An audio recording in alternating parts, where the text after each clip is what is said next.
அம்பானியுடைய திருபாய் அம்பானியுடைய குடும்பத்துல வந்து சொத்து ரெண்டா பிரிக்கப்பட்டது. திரு சிதம்பரம் அன்னாள் நிதியமைச்சர், அனில் அம்பானி திவால் ஆயிட்டார். அப்ப ஒரே குடும்பம், ஒரே வித்து, அண்ணன் தம்பி ரெண்டு பேரு. அனில் வந்து வேற மாதிரி போயிருச்சு அந்த அனில். அப்ப இது எங்க வந்து நிக்குதுன்னா, அப்ப வந்து உங்கள்ட்ட 1000 கோடி ரூபாய் இருந்தாலும் அது 10,000 கோடியாக மாறப்போதா, வெறும் 10,000 ரூபாயா மாறப்போதாங்கிறதுலையும் ஒரு பெரிய நாலேஜ் ஒன்று தேவைப்படுது. அதுக்கு ஒரு எக்ஸ்பீரியன்ஸ் எதுல இல்லை, என்னுடைய ரெவென்யூ மாடலாகவே இதுதான் இருக்க போது. நான் ஷேர் புரோக்கிங்கோ, ஷேரில் நான் மார்க்கெட்டில் இன்வெஸ்ட் பண்ணுறதோ, இதுலேருந்து மாற்றி நான் போட்டு வாங்கி கொடுத்து பண்ணுறதோ தான் என்னுடைய லைஃபாகவே இருக்க போதுன்னு. அதுக்கு நீங்கள் நிறைய எக்ஸ்பீரியன்ஸ் எடுத்து, நிறைய அனுபவம் வாங்கி, அதற்கு பிறகு அது வந்து உங்களுடைய ரெவென்யூ மாடலாக மாற்றினா நல்லா இருக்குங்கிறது என்னுடைய கருத்து. நேரடியாக எடுத்தோடனே இதுதான் என்னுடைய லைஃப் டைம் ரெவென்யூக்கான மாடல் யூஸ் பண்ணால் அதில் ரிஸ்க் வந்து நிறையா இருக்குன்னு பார்க்குறேன். இன்வெஸ்ட்மெண்ட்டாக நீங்கள் ஒரு ட்ரையலாக நீங்கள் பார்த்துட்டு மியூச்சுவல் ஃபண்டில் போட்டு சின்னதாக போட்டு அந்த அந்த யூ ஷுட் அண்டர்ஸ்டாண்ட் தட். அதில் வந்து நீங்கள் வந்து ஒரு விஷயத்தை புரிந்து கொள்வதற்கு உங்களுக்கு வந்து ரொம்ப உதவும் நான் பார்க்குறேன். ஏன்னா கையில் எவ்வளவு காசு கொடுத்தாலும் கிடைச்சாலும் அதை தக்க வைக்கிறதுங்கிறது ஒரு தனித்திறமை. யோசிச்சு பாருங்க, நீங்க அம்பானியுடைய திருபாய் அம்பானியுடைய குடும்பத்துல வந்து சொத்து ரெண்டா பிரிக்கப்பட்டது. திரு சிதம்பரம் அன்னாள் நிதியமைச்சர், அவர் நேரடியா போய் திருபாய் அம்பானியோட குடும்பத்துல ரெண்டா பிரிச்சு முகேஷ் அம்பானிக்கும் அனில் அம்பானிக்கும் ஃபைனான்ஸ் மினிஸ்டர் ஆஃப் இந்தியா வந்து சொத்து பிரிப்புல தலையிட்டு பண்ணார். ஏன்னா அவ்வளவு பெரிய குடும்பம், அவ்வளவு பெரிய இன்வெஸ்ட்மெண்ட் ரெண்டா பிரிச்சு கொடுத்தாங்க. இன்னைக்கு பாருங்க, ஒரு 20 வருஷம் கழிச்சு அனில் அம்பானி திவால் ஆயிட்டார். முகேஷ் அம்பானி எங்கேயோ போயிட்டாரு. ஜஸ்ட் ஒரு 2-3 நாள் முன்னாடி தான் அதானிட்ட நம்பர் 1 பொசிஷனை ஸ்கிப் பண்ணாரு. நம்பர் 1 பொசிஷன்ல அதானி வந்திருக்காரு. இப்பதான் நம்பர் 2 பொசிஷன்ல அம்பானி நிற்கிறாரு. அப்ப ஒரே குடும்பம், ஒரே வித்து, அண்ணன் தம்பி ரெண்டு பேரு. அனில் வந்து வேற மாதிரி போயிருச்சு அந்த அனில். நீங்க படக்குன்னு என்ன, அனில் அம்பானி வேற மாதிரி போயிருச்சு, முகேஷ் நம்ம வந்து கெட்டிக்காரா வந்துட்டாரு அப்படின்னு பார்க்கணும். அப்ப இது எங்க வந்து நிக்குதுன்னா, அப்ப வந்து உங்கள்ட்ட 1000 கோடி ரூபாய் இருந்தாலும் அது 10,000 கோடியாக மாறப்போதா, வெறும் 10,000 ரூபாயா மாறப்போதாங்கிறதுலையும் ஒரு பெரிய நாலேஜ் ஒன்று தேவைப்படுது. அதுக்கு ஒரு எக்ஸ்பீரியன்ஸ் எதுல போடணும், என்ன பண்ணணும். எங்க ஊர்ல அழகா சொல்லுவாங்க, உங்க எல்லாருக்கும் தெரிஞ்சிருக்கும்னு நினைக்கிறேன், ஆத்துல போட்டா கூட அளந்து போடணும்டா. ஏன்னா ஒரு கணக்கு இருக்கணும். இல்லை சும்மா நாத்துக்கு வந்தது புரிஞ்சிருக்கும். எதுவாக இருந்தாலும் ஒரு கணக்கு இருக்கும், அக்கௌண்ட் வச்சுக்கணும் அப்படின்னு சொல்லிட்டு. அப்ப நம்ம வந்து என்ன புரிஞ்சுக்கிறோம், இன்வெஸ்ட்மெண்ட் பண்றதுல நமக்கு ஒரு பெரிய நாலேஜ் வேணும். நம்ம வந்து வெறுமனே நம்மகிட்ட வந்து கையில காசு இருக்குது அப்படிங்கிறதுனால விட்டுறக்கூடாது, அப்புறம் திரும்பி கிடைக்காதுன்னு பார்க்குறோம். இன்வெஸ்ட்மெண்ட்ல சேஃபான இன்வெஸ்ட்மெண்ட் உங்க எல்லாருக்குமே தெரிஞ்சது. ரியல் எஸ்டேட்ல வந்து அதை மாதிரி ஒரு பெஸ்ட் இன்வெஸ்ட்மெண்ட் ஆப்ஷன் வந்து கிடைக்கவே கிடைக்காது. பியூட்டிஃபுல்லா இருக்கும். ஏன் அப்படின்னா, ரொம்ப எளிமையான பாயிண்ட். உலகத்தில் நிலம் கம்மி அல்லது குறைந்து கொண்டே வருது, கடலால் அரிப்பு எடுத்துக்கிட்டே வருது. உலகத்தில் மனிதர்கள் ஜாஸ்தி. சுதந்திரத்துக்கு முன்னாடி நம்ம 35 கோடி பேர், நாம இந்தியன்ஸ். இன்னைக்கு 147 கோடி பேர். அபிஷியலா உலகத்தின் அதிக மக்கள் தொகை கண்ட நாடு நீங்கள் படிச்சிருக்கும் போது சைனாவா இருக்கும். இன்னைக்கு நாம தான். ஸோ நம்ம வந்து சைனாவை சர்பாஸ் பண்ணி வந்துட்டோம். நம்ம வந்து நம்பர் 1 உட்காந்துருக்கிறோம். அப்ப மக்கள் தொகை பெருகிட்டே போகுது, நிலம் குறைஞ்சிக்கிட்டே போகுதுன்னா, அப்ப நிலத்துக்கான வந்து எல்லாருக்கும் வந்து ஒரு சொந்த வீடு வாங்கணுங்கிற ஒரு ஆசை இருக்கு. அதனால ரியல் எஸ்டேட்ல நீங்க வீடோ, நிலமோ, பிளாட்டோ, சொந்த தனி வீடோ, ஏதோ ஒன்று, அண்ட் அக்ரிகல்ச்சர் லேண்டோ, ஃபார்ம் லேண்டோ, ஏதோ ஒன்று வந்து கட்டாயம் வரும். லேண்டுக்கு வந்து பெரிய வேல்யூ இருக்கு. அதை விட பெரிய பியூட்டிஃபுல்லான இன்வெஸ்ட்மெண்ட் வந்து ஈஸி இன்வெஸ்ட்மெண்ட் வந்து கோல்டு. அது வந்து கோல்டு நீங்க வந்து பிரதர் எஸ்ஐபிக்கு 10 ரூபா சொன்னார்ல, அந்த மாதிரி கோல்டுக்கு வந்து நீங்க வந்து ஆன் பேப்பரே நீங்க வந்து வாங்கிக்கிற முடியும். நீங்க வந்து கவர்மெண்டே பண்ணுது, நிறைய நிறுவனங்கள் பண்றாங்க, எல்லா பேங்க்ஸும் பண்றாங்க, எல்லாருமே பண்றாங்க. ஒரு 10 ரூபா 100 ரூபா 50 ரூபா எவ்வளவு சேர்த்து வைக்க முடியுமோ அவ்வளவு வச்சுட்டு நீங்க வந்து கொண்டு முடியும். கோல்டு வந்து சேஃபஸ்ட் மட்டும். திரு ஐஏஎம் உடைய ப்ரொஃபசர் எங்களுடைய சாணக்கியால வந்து ஒரு மிக முக்கியமான வீடியோ போட்டிருக்கிறாரு. ஒரு 2 மணி நேரம் ஸ்பீச் அது இன்வெஸ்ட்மெண்ட் பத்தி. அதில் வந்து எஸ்பெஷலி கோல்டு பத்தி, ஏன் வந்து கோல்டு வந்து ஒரு பியூட்டிஃபுல்லான கமாடிட்டி, இதை மாதிரியான ஒரு பொருள் வந்து ஏன் காலகாலம் அவங்களுக்கு தெரியும். தங்கத்துடைய வேல்யூ நேத்து இல்லை, நமக்கு விவரம் தெரிஞ்ச காலத்துல இருந்து ராமாயண மகாபாரத காலத்துல தங்கம்னா வேற, தங்கம்டா அப்படிமாங்க. ஸோ நம்ம வீட்டு பிள்ளைகளுக்கே தங்கம்னு பேர் வைப்போம். அந்த மாதிரி தங்கங்கிறது ஒரு ஆச்சரியமான விஷயம், ஈஸியா மாத்திக்கலாம். வந்து ரொம்ப ஆச்சரியமான பாயிண்ட் பாருங்க. என்னுடைய அம்மாட்ட வந்து ஒரு 10 பவுன் செயின் இருக்கும். அந்த 10 பவுன் செயினுடைய ரேட் இன்னைக்கு என்னங்கிற நீங்க பாத்துங்க. அந்த 10 பவுனை எங்க அம்மா அப்படியே கழட்டி என்னுடைய ஒய்ஃப் கழுத்துல மாத்தி விட்டா, அந்த ப்ராப்பர்ட்டி, அந்த கமாடிட்டி அப்படியே ஷிஃப்ட் ஆயிடுச்சு ஓவர் நைட்ல. அதோடைய ஓனர்ஷிப் உடனே மாறிச்சு. நாளில இருந்து அது வந்து என்னுடைய ஒய்ஃபோடைய ப்ராப்பர்ட்டி. நேற்று வரைக்கும் அந்த சேஞ்ச் டிரான்ஸ்ஃபர் எப்படி நடக்கு பாருங்க. மேட்டர் ஆஃப் எ மினிட், அவ்வளவுதான். No paper, no document, nothing. நீங்க வந்து அடமானம் வச்சுக்கலாம், வித்துக்கலாம், திருப்பி பார்த்துக்கலாம். இன்னைக்கு உள்ளே பயங்கரமான கோடீஸ்வரனா யார் உட்கார்ந்துருக்கான்னு பாக்குறீங்க. பல செயின், பல கிழங்கு போட்டு தங்கத்தை அடமானம் விற்கிற உங்களுடைய அடமானம் வைத்த தங்கத்தை உடனே விற்க வேண்டுமா? அதுக்கு எல்லா நடிகையுடைய போட்டோ போட்டு வச்சிருக்காங்க. தங்கத்தை விற்கிறதுக்கு இவ்வளவு போட்டி போட்டு வச்சிருக்காங்க யோசிச்சு பாருங்க. அப்ப என்னன்னா தங்கத்தை நானே அடமானம் வச்சிருக்கேன், நானே என்னைக்காவது மீட்டுற நம்பிக்கை வச்சிருக்கேன். அவங்க என்ன சொல்றாங்க, வா உடனே வித்துரு அப்படின்னு. நம்மளும் சந்தோஷம், ஆப்பா வித்துரும், உன் அடமான நகையை மீட்டுறேன். முதல் வரி சொல்றாங்க அடமான நகையை மீட்டலாம், அப்புறம் அடமான நகை வித்துடலாம். ரெண்டாவது உனக்கு கையில் நிறைய காசு பா, அப்புறம் தங்கம் உன் பணம், அது ஏன் பணம், புரிஞ்சு வச்சா? அப்போ அது விளம்பரம் பாருங்க எவ்வளவு அதிகமா இருந்து பாருங்க. அப்ப தங்கம் வந்து ஸ்லோவா ஏறினாலும் ஏறும், கட்டாயமா ஏறும். 1000 ரூபாய் விலை ஏறும், 100 ரூபா தான் குறையும். தங்க விலை இன்னைக்கு குறைஞ்சிருச்சா அப்படின்னு சொல்லி காலையில ஒரு மார்க்கெட்டு நம்ம ஜெயந்தி ஜலானி நம்ம இருக்கிறாரு, காலையில ஒரு ரேட்டு போடுவாரு, மதியம் ஒரு ரேட்டு போடுவாரு.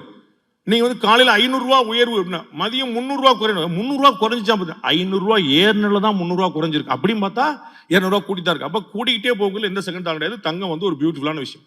அதை தாண்டி இப்ப புதுசா இந்தியா முழுக்க இது மாதிரியான நிகழ்ச்சிகள், இது மாதிரியான நிறுவனங்கள்லாம் ஒரு பெரிய விழிப்புணர்ச்சி வந்துட்டு தான் இந்த மாதிரியான ஷேர் மார்க்கெட் பத்தின ஒரு பெரிய நாலேஜ், ஆர்வம் எல்லாத்துக்குமே பெருசா வந்து நிக்குது, பெருசா அதிகமா வந்து நிக்கிறாங்க நம்ம பாக்குறோம்.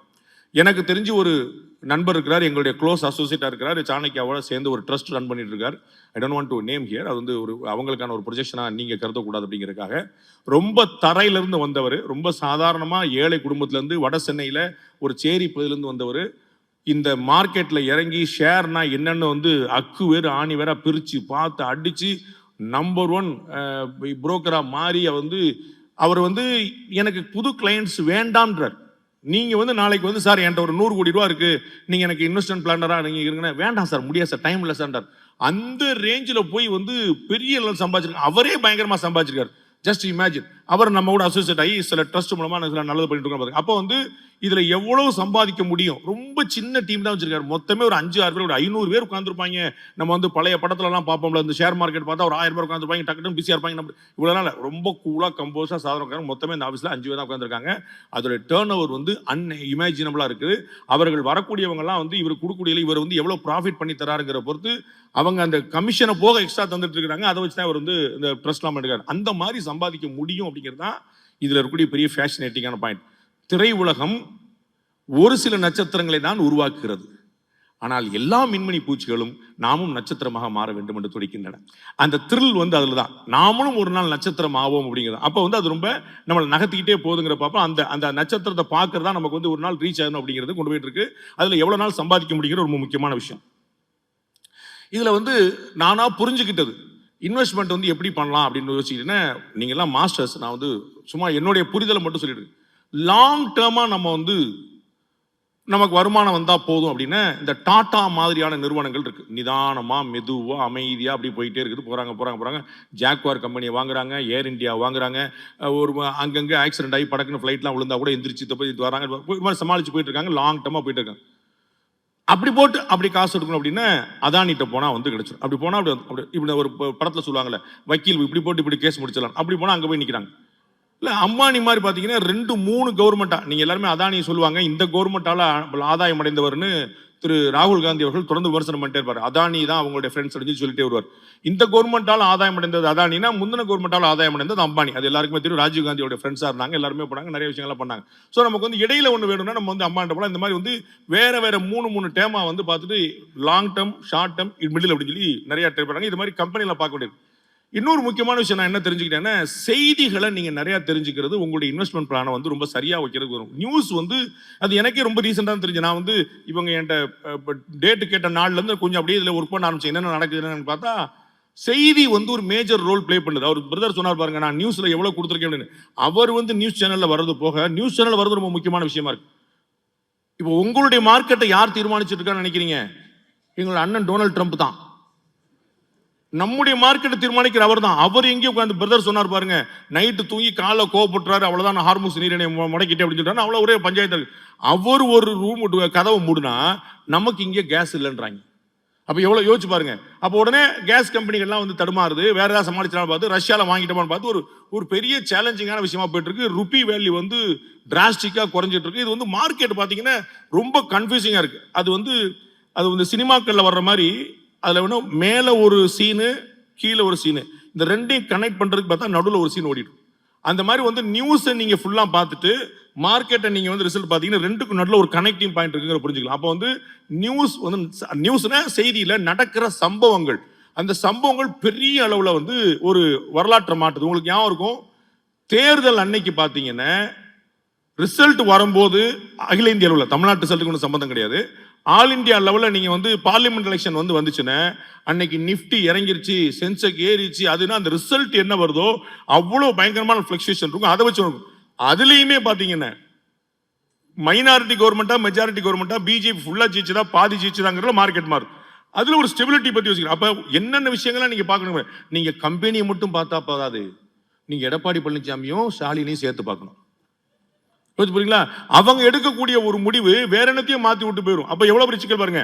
நம்ம வந்து இன்னைக்கு எவ்வளவு ஸ்விக்கி, ஜொமேட்டோ மாதிரியான புது விஷயங்கள் வந்துருச்சு பாருங்க. எவ்வளவு கம்பெனி வந்துருச்சு. ஒரு 5 வருஷம் முன்னாடி இது போன்ற நிறுவனங்களே கிடையாது, ஒரு நிறுவனங்களும் கிடையாது. இன்னைக்கு இது போன்ற நிறுவனம் எவ்வளவு வந்துருச்சு பாருங்க. இந்த நிறுவனங்களுடைய பேலன்ஸ் ஷீட்லாம் போய் பாத்தீங்கன்னா ப்ராஃபிட்ல இருக்காது. ஆனா இந்த நிறுவன ஷேர்லாம் பாத்தீங்கன்னா ஏறிட்டே போகும். எவ்வளவு பெரிய காம்ப்ளெக்சிட்டி பாருங்க. அப்ப என்ன புரிஞ்சுக்கிட்டேன், கம்பெனியுடைய ஓவரால் ப்ராஃபிட்டுக்கும் ஷேருடைய வேல்யூக்கும் நேரடியாக சம்பந்தம் இல்லை. அது வந்து சம்பந்தப்படுற நம்ம கன்வென்ஷனலாக பழைய இடத்துல பார்த்தீங்கன்னா ஒருத்தன் எப்படி இருக்கான் அப்படின்னா லாபம் சம்பாதிக்கிறான்னு நல்லா நினைக்கிறோம். இந்த இடத்துல நீங்கள் ஷேரில் எனக்கு லாபம் சம்பாதிக்க வேண்டிய மேட்டர்ல வாங்கிட்டல வித்துரு. அப்போ அது அடுத்த நிலையில் போயிருது. நீ 100 ரூபாய்க்கு வாங்கின 110 ரூபாய்க்கு வித்துற, கம்பெனிக்கு லாபமோ இல்லையோ உன் ஷேரை வித்ததுக்கு லாபம். என்னன்னா இது போங்காட்டமா இருக்கு அப்படின்னு வச்சேன். உங்களுக்கு புரியுங்களா? கம்பெனி வந்து லாஸ்ல போயிட்டு இருக்கு, ஆனா ஷேர் வந்து ப்ராஃபிட்ல இருக்கு. அப்ப இதுக்கு ரெண்டுக்குமே டைரக்ட் கனெக்ட் இல்ல, வேற மாதிரி பிசினஸ் பண்றாங்க. அப்ப ரொம்ப தெளிவா நம்ம தெரிஞ்சுக்க வேண்டியது செய்திகளை வந்து நீங்க ஃபுல்லா பார்க்கணும் அப்படின்னு. டெக்ஸ்டைல் தொடர்பானது, ஃபுட்டு தொடர்பானது அண்ட் மெடிசன், ஃபார்மா கம்பெனிஸ் இதெல்லாம் வந்து ரொம்ப ஸ்டாண்டர்டா பெர்ஃபார்ம் பண்ணிட்டு இருக்குன்னு பாக்குறேன். அது வந்து நம்ம வந்து அதெல்லாம் படக்குன்னா அவ்வளோ ரொம்ப ஸ்டெபிலைஸா நிதானம் போயிட்டு இருக்கு, ஃபியூச்சர் இருக்கு. அதுக்கான அடிப்படையான லாஜிக் பார்த்தீங்கன்னா இவ்வளவு சாதாரண விஷயம். அது வந்து பயங்கரமா யோசிச்சு நீங்க வந்து ஃபார்மா கம்பெனிஸ் ஒரு 4-5 கம்பெனி நீங்க வச்சிருப்பீங்க, எப்பயுமே நல்லா பெருசா பெர்ஃபார்ம் பண்ணும். அப்படி இல்லைன்னா ஒரு கோவிட் வரும், அப்படி இல்லைன்னா ஒரு மருந்து கண்டுபிடிப்பாங்க, அதை வச்சு உலகம் பூரா வித்துருவாங்க, அதை வச்சு பெரிய ஆளா வாங்கி நம்ம ஆட்டோமேட்டிக்கா நம்ம வந்து அதில் நம்ம இன்வெஸ்ட் பண்ணி தானே பெருசா வந்துடலாம். ஒரு சின்ன கணக்கு தான். அப்போ ஃபார்மாவோ ஃபுட்டோ டெக்ஸ்டைலோ எப்படிப்பா ஷைன் பண்ணுதுன்னா இந்த 3 இல்லாம நம்ம இருக்க முடியாது. அவ்வளவுதான். நம்ம எல்லாருக்கும் சாப்பாடு வேணும், நம்ம எல்லாருக்கும் துணி வேணும், நம்ம எல்லாருக்கும் மருந்து மாத்திரை வாழப்படும். அப்ப இந்த விஷயங்கள் வந்து அடிப்படையான தேவையா இருக்கு. அப்ப இதுக்கு டிமாண்ட் இருந்துகிட்டே இருக்கும். இதுல புதுசா ஒரு கம்பெனி வேணும், புதுசா ப்ராடக்ட் வரும், பண்ணிட்டே இருப்பான்னு பாக்குறோம். நாம போய் கடைக்கு வாங்கினது போய் நம்ம கிட்ட உள்ள வந்து நிக்கிறான் அப்படின்னு பாக்குறோம். இந்த அமேசான் மாதிரி விஷயங்கள்லாம் வந்து முன்னாடி எல்லாம் பாத்தீங்கன்னா கடைக்கு போனா ஒரு ஃபீல் இருக்கும், கடையில போய் தொட்டு பார்க்கலாம், துணியை பார்க்கலாம், சாப்பாடு பார்க்கலாம்னு. இன்னைக்கு அப்படி இல்லை.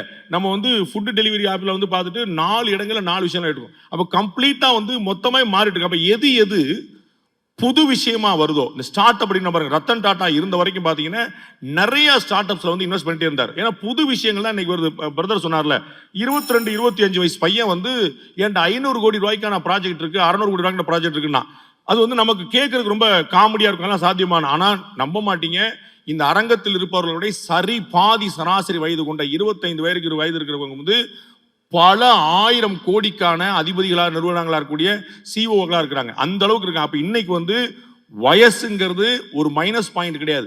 நம்ம வந்து இதுக்கெல்லாம் ஒரு அனுபவம் வேணும்டா அப்படின்னு நம்ம சொல்றோம். அனுபவம் இருந்தா ரொம்ப சந்தோஷம். அனுபவம் இல்லாமலும் மண்டையில ஒரு ஸ்பார்க் ஒன்று வச்சுட்டு அது வந்து புயல் போல வேலை பார்க்கறவங்க இருக்காங்க. அப்ப இது மாதிரி புது கம்பெனியுடைய நீடு, அதுக்கு ஒரு பேசிக்கான ஒரு ட்ரிக் ஒன்று நான் கண்டுபிடிச்சேன். பேசிக்கலா நம்ம புரிந்து கொள்ள வேண்டியது, மனிதர்கள் சோம்பேறிகள். எதெல்லாம் சொபிஸ்டிகேட்டடா அவங்கள வச்சிருக்குமோ அது எதுக்கெல்லாம் பெருசா இருக்கும். நம்ம வந்து டிவி வச்சிருந்தோம், டிவியை போய் ஆன் பண்ணோம், ஆஃப் பண்ணோம். இப்ப டிவிக்கான ரிமோட் வச்சிருக்கோம். இப்ப ரிமோட்டுக்கான ரிமோட் தேவைப்படுது. ஏன்னா வீட்லயே 10 ரிமோட் இருக்குது. அந்த ரிமோட் எந்த ரிமோட் இருக்கு, இந்த ரிமோட் எங்க, ஃபோன் நம்பர் மாதிரி ரிமோட்லயே ஒரு நம்பர் வைக்க வேண்டியிருக்கு. அந்த ரிமோட் எங்க இருக்கு கண்டுபிடிக்கிறது. அப்ப நம்ம எவ்வளவு முடியுமோ அவ்வளவு வந்து சோம்பேறி ஆயிட்டே போயிட்டு இருக்கோம்னு பாக்குறோம். நம்ம சாப்பாடு ஹோட்டலுக்கு போனோம், வீட்டுக்கு வர ஆரம்பிச்சிச்சு, வேற ஒரு ஹோட்டல். அப்ப வந்து கம்ப்ளீட்டா நீங்க என்ன பார்க்க வேண்டியிருக்கு, எதுல மக்களுக்கு வசதிகளை கூட்டக்கூடிய வாய்ப்பு இருக்குதோ அதை நீங்க யோசிச்சீங்க. இன்னைக்கு பாருங்க, ஒரு 4 நாளா நீங்க நியூஸ் பார்த்துட்டு இருப்பீங்க, இந்த எலக்ட்ரிக் வெஹிக்கிள்ஸ்க்கான ஷேர்லாம் கூடிட்டே போகுது, நீடெல்லாம் கூடிட்டே போகுது. இந்த பெட்ரோல் டீசல் யோசிச்சு பாருங்க, கேஸை யோசிச்சு பாருங்க, இந்த எலக்ட்ரிக் வெஹிக்கிள்ஸ் யோசிச்சு பாருங்க, புரிஞ்சிடும். ஏன்னா வாங்குபவர்கள் முன்னாடி வந்து டீசல் தான் கார் வாங்குவேன், அது வந்து ரொம்ப மிச்சம். அம்பாசிடர் கார்லாம் வாங்கினப்போ பார்த்தீங்கன்னா டீசல் வாங்கினீங்கன்னா கார் ரொம்ப மிச்சம், டீசலுடைய காஸ்ட் கம்மின்னு. அதுக்கப்புறம் ப்ரொடக்ஷனே வந்துருச்சு, நிப்பாட்டிட்டாங்க. பெட்ரோல் மட்டும் தான் பார்க்குறோம். இப்போ பெட்ரோல் தாண்டி ஆட்டோமேட்டிக் அப்படிங்கிற பயிற்சி இப்போ வரக்கூடிய வண்டியில் ஏன் நம்மலாம் டிரைவர் வச்சுக்கிற அளவுக்கு வசதி இல்லை, டிரைவர் தான் உள்ளே காஸ்ட்லியாக இருக்காரு. நம்ம சம்பளத்தை டிரைவர் கொடுக்க வேண்டியிருக்கு. அப்போ டிரைவர் தான் காஸ்ட்லி இருக்கு. அப்போ ஆட்டோமேட்டிக் டிரைவர் வண்டி வெஹிக்கிள் வந்து நம்ம அது வந்து அடுத்த இப்போ வந்து கியர் வண்டியோட ஆட்டோமேட்டிக். நான் ஏற்கனவே சொன்ன கவனிச்சு செய்வாங்க, மனிதர்கள் சோம்பேறியா இருக்கிற பத்தி யோசிச்சு பாருங்க. அப்போ வந்து நமக்கு வந்து ஆட்டோமேட்டிக் வந்து கியர்லாம் மாற்ற முடியாது, ஆக்சிலேட்டர் அழுத்தமா வண்டி போயிட்டே இருக்கணும். அந்த மாதிரி அடுத்து போயிட்டோம். IATA அப்படின்னு சொல்லிட்டு இன்டர்நேஷனல் ஏர் டிராபிக்கை வந்து கண்ட்ரோல் பண்ணக்கூடிய ஒரு நிறுவனம், அதனுடைய சேர்மன் வந்து ரிசைன் பண்றாரு. அப்படியா அப்படின்னு சொல்லி பார்த்தா மறுநாள் வந்து அவர் இண்டிகோல ஜாயின் பண்றாரு. அப்ப யோசிச்சு பாருங்க. அப்ப இந்த பக்கம் வந்து ஓகே அவர் இங்க வர்றாருன்னா இந்த கம்பெனி வரணும். அப்ப நீங்க செய்திகள்ல வந்து ஒரு பாயிண்ட் ரெண்டாவது பாயிண்ட் இந்த ரெண்டுக்குமான ஒரு கனெக்டிங் பாயிண்ட் ஆகி வச்சீங்கன்னா அதுல வந்து நம்ம வந்து இன்வெஸ்ட் பண்றதுக்கான ஒரு நிறைய ஐடியா கிடைக்குங்கிற நான் பார்த்திருக்கேன். கட்டாயமா வந்து ஒப்பீனியன் டிஃபர் ஆகும். இது வரைக்கும் சொன்னவர்கள், நானும் இதற்கு மேல சொல்ல வரவங்க நிறைய அடுத்தடுத்த விஷயங்கள்ல அப்பா அவனை சொல்லுவார், பையன் அவனை சொல்லுவார், ஒப்பீனியன் வந்து டிஃபர் ஆகும். அதை தாண்டி நம்ம எப்படி ப்ராஃபிட் பண்றதுன்னு நான் ரொம்ப ஆழமா யோசிச்சேன். நேரம் நல்லா இருந்தா ப்ராஃபிட் பண்ணலாம். நன்றி, வணக்கம்.